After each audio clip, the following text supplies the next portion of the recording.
yo siempre he vivido en casa de mis padres y yo he visto cómo era mi madre, porque además siempre este tipo de cuidados y atención siempre recae sobre las mujeres y esto es una realidad que tristemente pues todavía sigue siendo así. Entonces yo siempre había visto cómo era mi madre pues, me ayudaba en la casa y en lo que necesitaba ducharme, ir al aseo, peinarme, siempre era ella. Entonces, yo terminé la carrera y en la carrera pues ya conoces a gente que, no, pues yo vengo de Algeciras, yo vengo de Almería, ya conoces gente que sí, hay gente que se mueve de un lado para otro. Entonces yo al terminar la carrera uní un poco ese culo inquieto que yo vi de que la gente se movía no quería que fuera mi madre toda la vida la que estuviera apoyándome. Porque hubo un momento de la relación con mi madre que yo veía que no sabía si era mi madre, si era mi cuidadora, si yo me peleaba con ella como madre, porque todas hemos sido adolescentes y todas, era como, sí, pero es que 2 minutos después te tengo que decir, quiero hacer pipí. Entonces era como, mentalmente me explotaba la cabeza.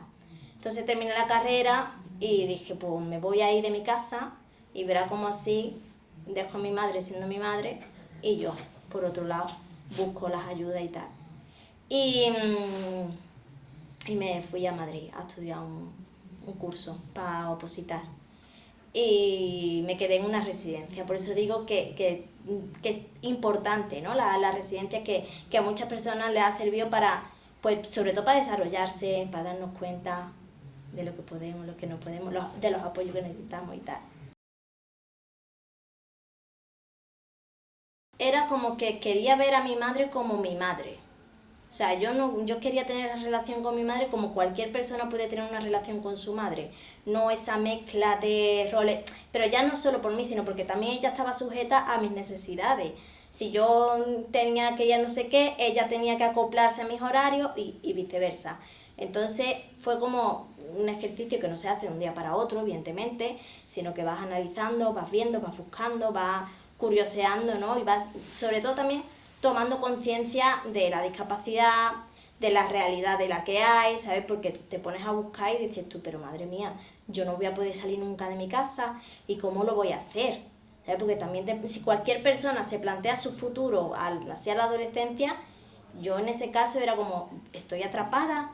Entonces fue un proceso bastante complicado, pero bueno, al final también en el temperamento también va, ¿no? Yo siempre he sido como muy, pues venga, vamos a hacerlo, venga, vamos a arrancarnos. Cuando yo le dije a mi madre, me voy de mi casa, me voy de Sevilla, me voy a Madrid, que no es que pase, sino que pase a la ciudad y a tope, también mi madre o mis padres me podían haber frenado, pero sin embargo ellos también confiaron en decir, bueno, pues si la niña quiere hacer esto, tenemos que, o sea, que dejarle ese espacio, ¿no? Y fue muy guay porque sí es verdad que yo ahí es cuando considero que inicié mi proyecto de vida independiente, ¿no? Con esos cambios, me fui a la residencia y tal, pero ya vi como esperanza, ¿vale? Yo en una residencia vi, vale, pues no tengo por qué estar siempre con mi madre o con mis padres y tal, sino que hay apoyos. Que luego te vas dando cuenta que hay otros tipos de apoyo, sí, pero por lo menos de la residencia me dio como, buah, vale, venga, me voy a comer el mundo. Vi algo de luz, vi algo de, pues el día que mi madre no esté, no estoy tirada en la calle, ni estoy ahí, ¿sabes? Sino que vi luz de decir, vale, pues aquí hay apoyos, vamos a ir bicheando más. Y ya también, cuando vives en la resi, también te vas dando cuenta, te van contando que hay más apoyos, que existen, porque muchas veces el acceso a los servicios no se conoce. O sea, o te dedicas a esto, o tienes una persona que te lo dice, pero no conoces la burocracia, ni los papeles, ni los servicios que hay. O sea, hay muchas veces que hay un desconocimiento ahí que hay que, sobre todo las entidades, tenemos que hacer ahí un buen trabajo de, oye, que existen estas cosas. Es nuestro trabajo, ¿no? El proporcionar ese tipo de información, no solo esa incidencia política y esa reivindicación tan necesaria que es porque hay que pues, achuchar, ¿no?, esos apoyos, sino también es decirle a la gente, empoderar sobre todo a las personas con discapacidad a que den ese salto, es decir, tienes esto, tienes estos servicios, venga, vamos a ir a por todas, ¿no?, a por tu proyecto de vida independiente. Que te apoyen o no, yo creo que es un papel súper... Depende, o sea, depende del apoyo, vas a tomar el camino con más ganas o con menos ganas. O sea, yo es verdad que en eso estoy totalmente agradecida. Mis padres no me... No, y tendrían que estar cagados, hablando mal entre tú y yo. Pero tendrían que tener miedo, ¿no? De la niña, y encima yo la pequeña de la casa, que yo soy la chica de 3 hermanos.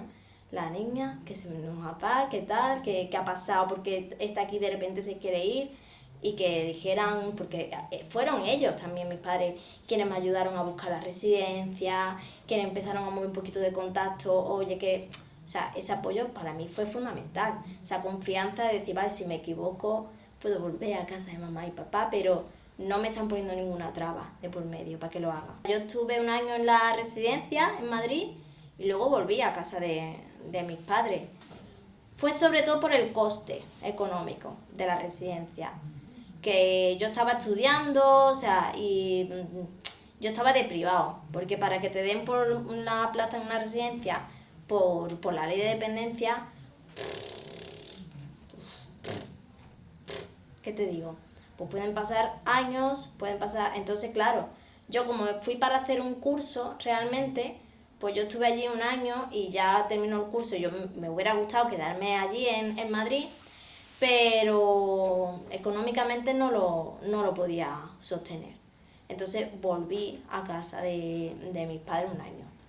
Hay que ver un poco para dónde tirar, ¿vale? Una resi está muy bien, pero no, económicamente no es factible. Entonces me inventé otra cosa, o sea, ¿no? Y me fui a estudiar un máster a Granada. Y ahí me acerqué ya a los servicios sociales y les dije, a ver, yo ya la resi la he experimentado. Tiene que haber otras cosas. O sea, yo no quiero volver a vivir en una residencia, yo quiero estar en un piso y demás. Y aquí pues un poco los servicios sociales, como yo el máster duraba 2 años en Granada, me dijeron, o sea, fuerte, ¿eh? No te compensa hacer el cambio porque tienes que cambiar de residencia, cambiar toda la ayuda, cambiar todo eso, o sea, la burocracia que hay en todo este proyecto de vida independiente, ¿no? No te merece la pena porque de aquí a que se te mueva todo, ya te has terminado el máster. Entonces era como, entonces ¿cómo lo hago? Y me puse a buscar y encontré ya pues entidades ASPAIN, entidades sociales, que me hablaron de la figura de la asistencia personal. Y eso fue en 2016 ya. Mira, la asistencia personal es el apoyo humano que te ayuda, o sea, que ayuda a las personas con discapacidad a hacer las tareas que no pueden hacer por sí mismas o que también les resulta realmente dificultosa de llevar a cabo. Porque a lo mejor yo sí puedo hacer algo, pero con un coste y un desgaste físico y del tiempo que al final pues cuesta, ¿no? Pues la asistencia personal es centrado en las necesidades de las personas con discapacidad. La comparativa que yo suelo hacer para que se entienda también lo que es la figura y el punto fuerte de la figura de asistencia personal es sobre todo los ámbitos de actuación que tiene un asistente personal. Es decir, un servicio de ayuda a domicilio, por ejemplo, o una residencia, el ámbito de actuación es muy cerrado, es en el domicilio de la persona o en la residencia. Pero el asistente personal concibe a la persona con discapacidad como una persona que también puede ejercer sus derechos o ejercer su proyecto de vida independiente fuera de su entorno más cercano, es decir, puede ir al cine o puede irse de vacaciones o puede irse a hacer unas gestiones al banco, y eso lo hace el asistente personal. Es como ese plan de vida independiente lo haces a través de la figura de la asistencia personal. Yo también lo cuento con un ejemplillo personal que siempre lo pongo y es muy clarificador. Yo voy mucho a Sevilla porque mi familia está allí y pues me gusta ir a ver a mi familia, a mis hermanos y tal. Entonces, El servicio de ayuda a domicilio me prepara para hacer la maleta, pero luego se va. ¿Qué hago con esa maleta? Nada. Con un asistente personal me ayuda a llevar la maleta hasta la estación. Entonces ahí me deja, venga, buen viaje Miriam, porque es lo que necesito, o sea, si necesito ayuda para prepararla, pero también para ir a la estación de tren. Sobre todo en los ámbitos de actuación y el poder que tiene la persona con discapacidad de elegir. Es decir, yo necesito esto, esto y esto. Vale, pues tu asistente personal va a hacer esto y esto y esto. Es como que es un servicio mucho más personal y más centrado en las propias necesidades de la persona con discapacidad. O sea, yo creo que es un servicio que ha hecho y que tiene un papel sobre el proyecto de vida independiente de muchas personas con discapacidad.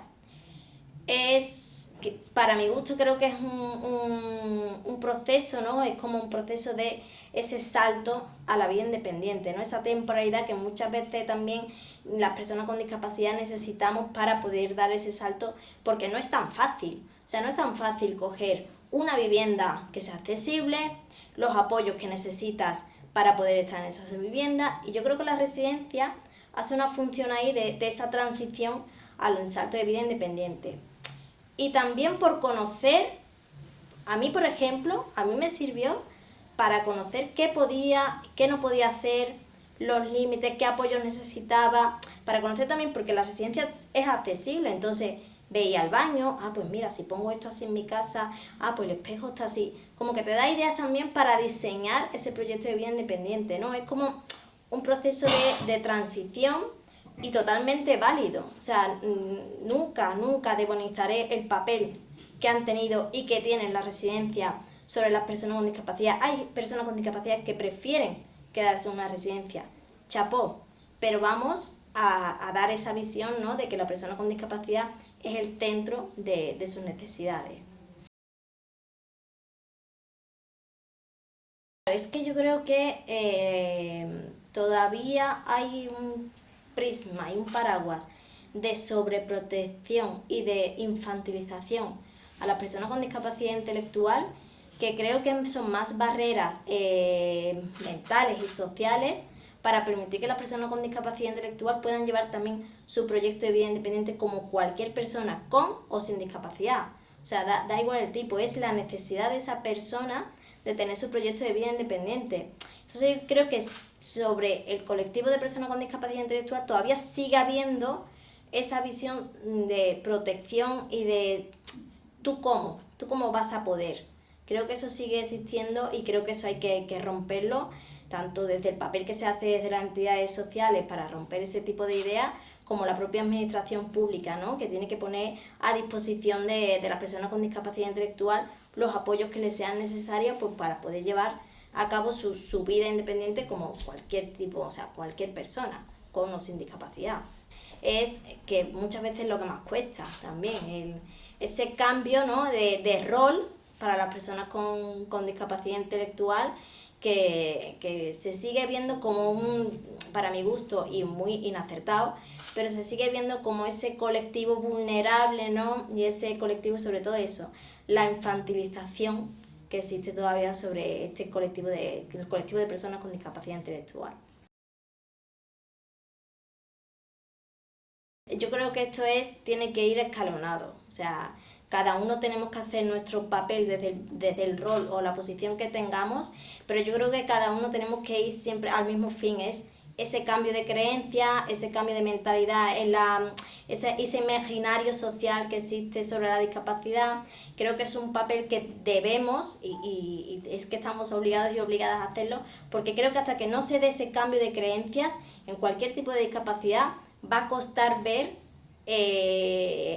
va a costar darle la visibilización que las personas con discapacidad queremos tener en la sociedad. El proyecto Rumbo es un proyecto que ha tenido una duración de 3 años, que es gracias a los fondos Next Generation, los fondos europeos, Y es un proyecto que por primera vez en la historia del movimiento asociativo se ha hecho 5 confederaciones a la vez. Es decir, estamos aquí confederaciones que representan la discapacidad física, la confederación que representa el autismo, una confederación que representa la parálisis cerebral y la confederación que representa la discapacidad orgánica. ¿Y por qué es tan asombroso? Porque son 5 confederaciones actuando bajo un mismo fin, que es sobre todo el crear una sociedad conectada e inclusiva, visionándonos que todos, o sea, las personas con discapacidad, seamos del tipo que seamos, tenemos toda la misma necesidad de tener nuestro propio proyecto de vida independiente.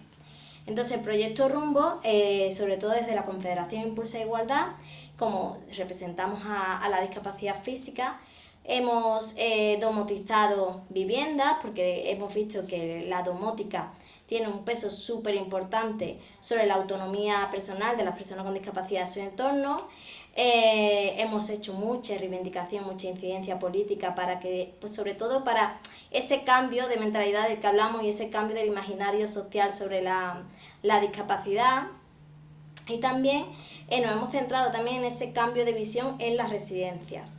Es decir, hemos domotizado hogares, hemos prestado asistencia personal para que las personas con discapacidad puedan llevar a cabo su vida independiente a través de la domótica y a través de la asistencia personal, pero también hemos hecho mucha incidencia sobre las instituciones y las residencias para crear ese cambio de modelo, para domotizar, para sobre todo eso, el centrarnos en las necesidades de las personas con discapacidad y la persona con discapacidad como centro de sus propias necesidades.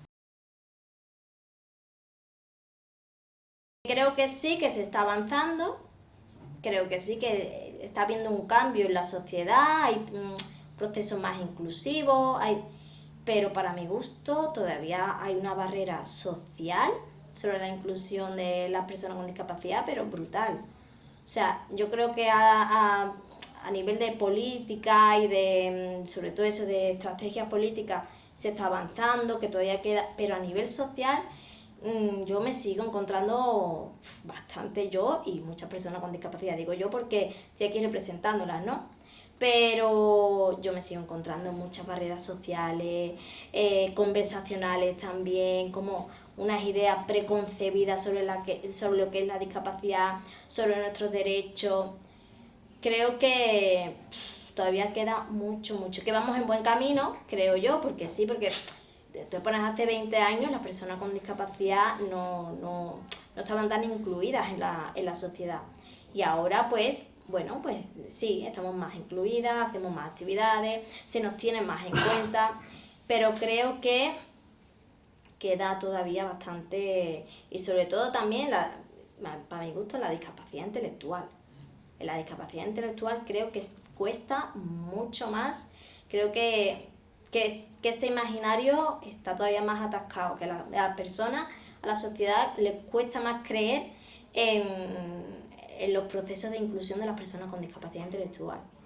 Las personas en silla, que nos desplazamos en silla de ruedas, que incluso el propio logo de la discapacidad es una persona en silla de ruedas, el logo que se ve. Entonces, la imagen es una persona en silla de ruedas. La discapacidad intelectual, que es más invisible, creo que cuesta más entenderla. O sea, creo que cuesta más incluirla y sobre todo eso, el confiar en esos procesos de inclusión que las personas con discapacidad intelectual, las personas con discapacidad intelectual, que creo que cuesta todavía confiar en, o sea, ese empujón que necesitan las personas con discapacidad intelectual para poder llevar a cabo sus procesos inclusivos como cualquier persona. Por eso te digo que creo que el apoyo es totalmente diferente entre los apoyos que creo, esto estamos aquí abriendo un debate. El apoyo que necesita las personas con discapacidad intelectual es muy diferente al que puede necesitar la discapacidad física. Porque yo creo que la intelectual es más de toma de decisiones, es más de acompañamiento, es más de eso, de sobre todo en la toma y la planificación. Sin embargo, la discapacidad física sí que tenemos como la potestad, tal, por así decirlo, de determinar las acciones que necesitamos, pero son apoyos más físicos, por eso te digo, son diferentes. Sí, hay casos, por ejemplo, que la discapacidad física viene acompañada de problemas sobre todo de motor de lenguaje, de comunicación, de discapacidad intelectual, y entonces sí que abrimos un amplio abanico de necesidades. Por eso nosotros también defendemos que la asistencia personal tiene que ser un poco a la carta de lo que la persona con discapacidad requiera. Es decir, nosotros, por ejemplo, cuando formamos a un asistente personal, formamos en vida independiente, en lo que es la figura, formamos en el poder que tienen las personas con discapacidad de tomar sus decisiones, pero luego sí que es verdad que pedimos ciertas cosas como, por ejemplo, si tiene lengua de signos o no, si tiene manejo de sistemas alternativos de comunicación, porque evidentemente la discapacidad muchas veces es amplia, entonces sí que el asistente personal tiene que tener ciertos rasgos, un cierto perfil, para que cualquier persona con discapacidad pueda ejercer su derecho y su poder de toma de decisión, pueda comunicarse o no, o necesite tareas de planificación o no, o sea, un apoyo más físico. Es decir, es un servicio que está como más a la carta de las necesidades de las personas con discapacidad en general.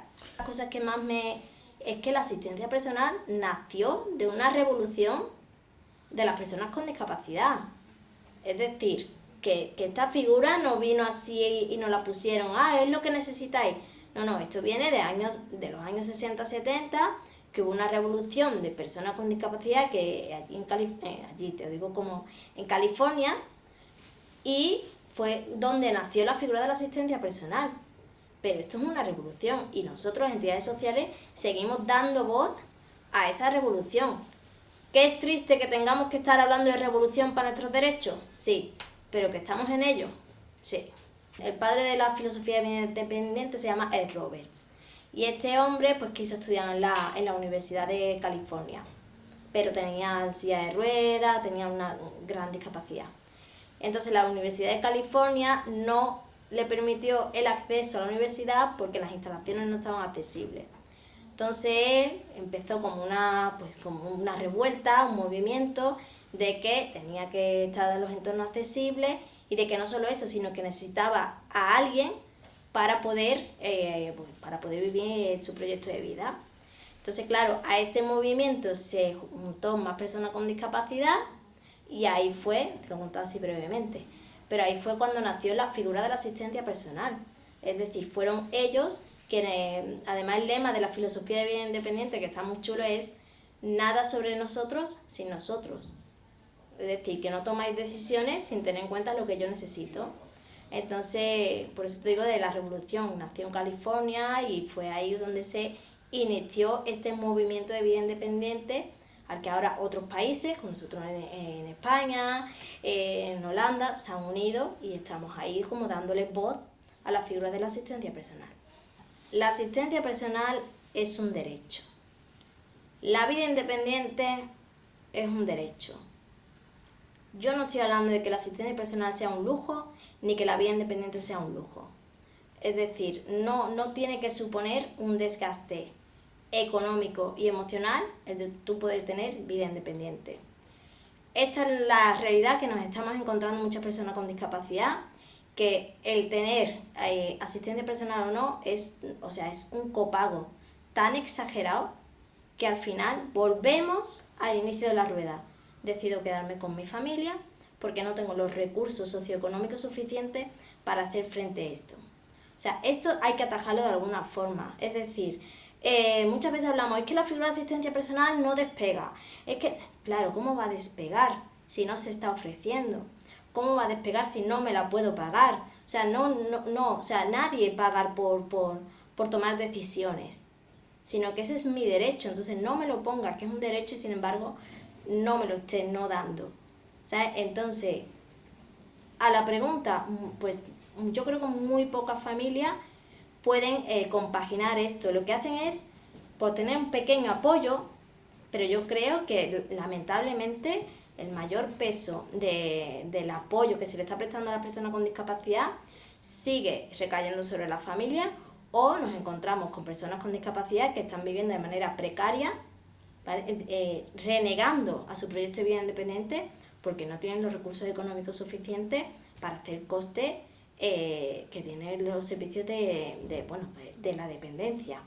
Hay, por ejemplo, hay servicios que en la mayoría de la cartera de servicios de dependencia se tiene en cuenta el IPREM.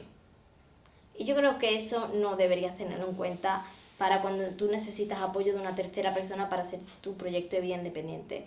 Es decir, yo mi premio me lo he ganado con mi sudor y mi esfuerzo como cualquier persona, pero cualquier persona no se gasta no sé cuántos 1000 euros al mes para poder llevar a cabo su proyecto de vida independiente o incluso para que tú y yo nos entendamos para ir al baño. Entonces yo creo que esa es una solución en la que podríamos tirar, es decir, tiene que ser un servicio subvencionado y que esté ajustado a las personas con discapacidad. ¿Qué pasa? Que ahora entre tú y yo, que aquí hay tela. El coste, claro, pero luego el coste de una plaza residencial es superior, y esto hay estudios, es superior al que le costaría un servicio de asistencia personal. O sea, nosotros lo que demandamos desde las entidades y desde el grupo de trabajo de asistencia personal del TERMI es que por lo menos, te digo por lo menos, el coste del servicio sea equiparable al que cuesta una plaza residencial. La relación que tú tienes, debes tener, o el que se crea con la figura de asistencia personal, yo siempre digo que no se nos olvide que es una relación laboral. Es decir, es una relación muy cercana, pero no nos podemos olvidar que aquí hay un jefe o una jefa y un empleado o una empleada. O sea, el jefe o la jefa siempre va a ser la persona con discapacidad, que es un poco la que va a decir lo que necesita, cómo lo necesita y cuándo y dónde. Pero luego hay un empleado y una empleada. Pero sí está claro que también se necesita una relación sólida de confianza, porque hay cambios, hay conversaciones que hay que tener, porque al fin y al cabo es una relación tan íntima que al final, o necesidades, ¿no? Pues mira, lo necesito así, pues necesito esto, o cambios a lo mejor en la estructura de los horarios, pues mira, mañana es que necesito mejor que vengas a las 10 en vez de a las 9. Para eso, también tú como asistente personal, para decirle, pues no puedo a esa hora, tú necesitas esa base de confianza. Por eso también en los cursos de formación de asistencia personal hay un módulo expreso de habilidades sociales para el asistente personal, porque tienes que crear un clima de confianza y un vínculo seguro con la persona con discapacidad, pero manteniéndote un poco al margen de que no se te olvide que es tu jefe o tu jefa. Para mí el proceso de desinstitucionalización de las personas con discapacidad, al margen de lo que pueda parecer de que es, te lo digo así abiertamente, sacar a las personas con discapacidad de la residencia, para mí no es eso. Para mí es un cambio de modelo en la percepción de las personas con discapacidad. Es decir, es prevenir que personas con discapacidad que no quieren vivir en una institución tengan esa oportunidad de no poder estar, de no estar en una institución, pero también es eso, es ese cambio, ¿no? sobre la sociedad, ese cambio también sobre lo público y sobre las políticas aquí de nuestro país, es ese cambio de modelo en qué quieren las personas con discapacidad, cómo lo quieren, dónde lo quieren, es sobre todo ese cambio de tenemos el poder de tomar nuestras propias decisiones, cómo queremos vivir, dónde queremos vivir y con quién queremos vivir.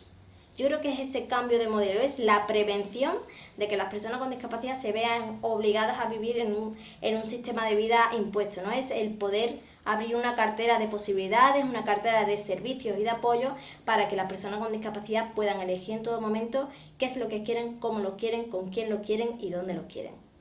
Cuando tú desinstitucionalizas o permites la desinstitucionalización de las personas con discapacidad, paralelamente estás trabajando sobre la visibilización también de las personas con discapacidad en su entorno, en la comunidad, en su poder de ejercer sus derechos, en poder de ejercer su participación como cualquier ciudadano sin discapacidad.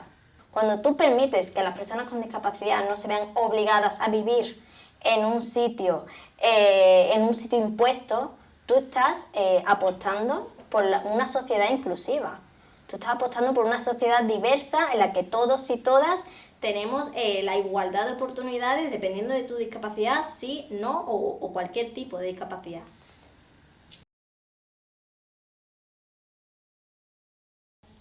Para mí una comunidad inclusiva es en el que las personas con discapacidad no tengamos que salir a la calle pensando si puedo o no puedo, si me van a mirar o no me van a mirar, es decir, que podamos salir a la calle en igualdad de condiciones, cómodamente, y sobre todo que podamos ejercer nuestro poder de tomar decisiones en igualdad de condiciones, es decir, que yo no salga a la calle sintiéndome vulnerable o en una situación más inferior que el resto de la ciudadanía, ¿no? O sea, yo voy a comer a un restaurante, yo no tengo por qué pensar e idear un plan para poder ir a un restaurante. Es decir, que mi día a día no suponga un sobreesfuerzo como el que no le supone a una persona sin discapacidad, sin pensar en qué van a decir, qué va a pasar, qué me voy a encontrar o qué no me voy a encontrar, que muchas veces pasa eso, ¿no? Que no nos encontramos los recursos que necesitamos a nuestra disposición.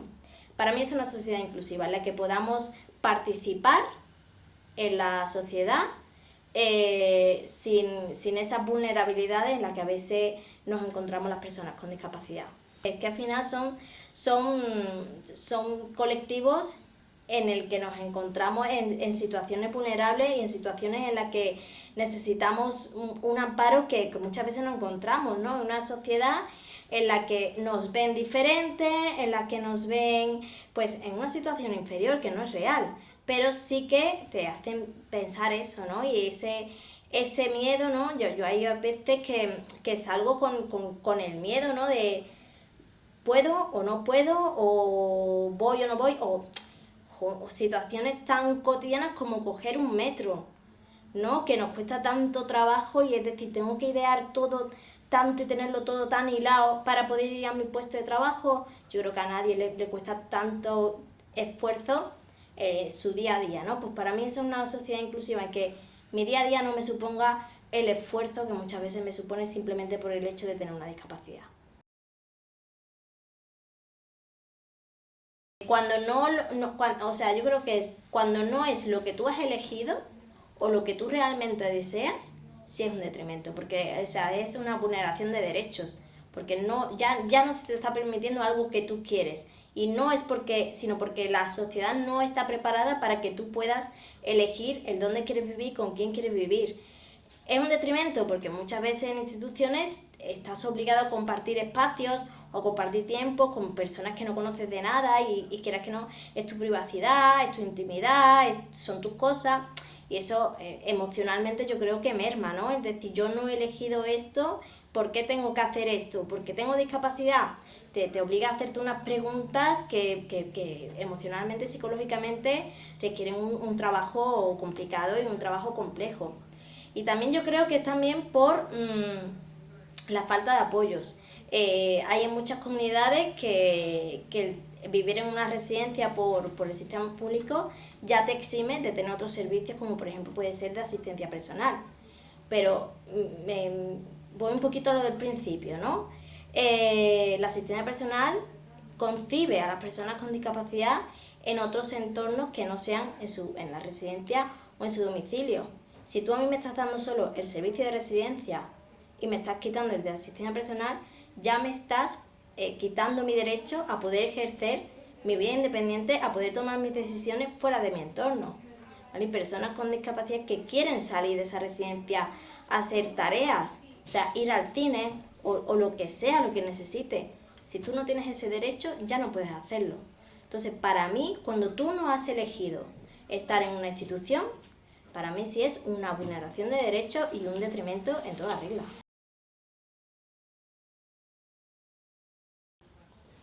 Mira, estoy totalmente de acuerdo porque cuando yo no trabajaba en el sector, en la entidad social, a mí a lo mejor yo iba a alguna charla, a alguna conferencia y tal, y a mí me pasaba justo lo mismo. Yo estaba pensando, ¿tú qué me vas a contar si no tienes ni idea? Y era un poco reticente, ¿eh? Yo no participaba en esas cosas porque me causaba más estrés, ¿no? O la típica charla esta de empoderamiento que te viene una persona diciendo, mira lo que he alcanzado, mira lo que he hecho. A mí me resultaba muy, no quiero escucharte porque me da coraje, ¿sabes? Es decir, pues yo no puedo ver a eso. Entonces a mí, ahora que me dedico a esto, a mí siempre me gusta contarlo desde lo profesional y desde lo personal. porque desde lo profesional, claro que sí, que me conozco toda la ley, me conozco toda la normativa, me conozco lo que es la figura, todo eso. Se me escaparán cosas, evidentemente, pero a nivel de profesional lo sé. Pero a nivel personal, yo te digo que cuesta muchísimo, que cuesta mucho, que yo te puedo estar contando esto, pero que hay que seguir haciendo incidencias, que hay que seguir trabajando, que mi trabajo va a ser siempre alcanzar esto y alcanzar la vida independiente y el que podamos, las personas con discapacidad, participar activamente en la sociedad, pero que sí que yo me pongo en la piel mía personal. Y yo, por ejemplo, te digo que yo estoy muy a lo lejos de tener mi proyecto de vida independiente. O sea, yo no puedo, o sea, yo te lo cuento, sí. ¿Lo vivo? No lo vivo.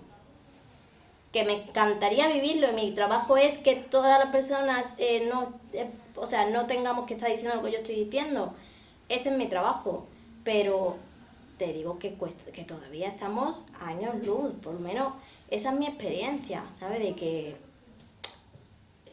yo lo que te he contado, ¿tú quieres que yo con una hora de ayuda yo tengo mi propio proyecto de vida independiente? No.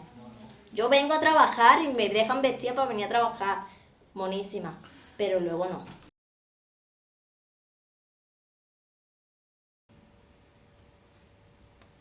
Yo hay una frase que esto te va a sonar en plan utópico o fantasía o demás, pero sí es verdad que yo me la digo mucho y yo te he dicho antes que toda mi vida independiente, todos estos pasos que yo he dado para poder, pues venir de Sevilla a Madrid, poder tener mi trabajo, haber pasado por una residencia, por un piso.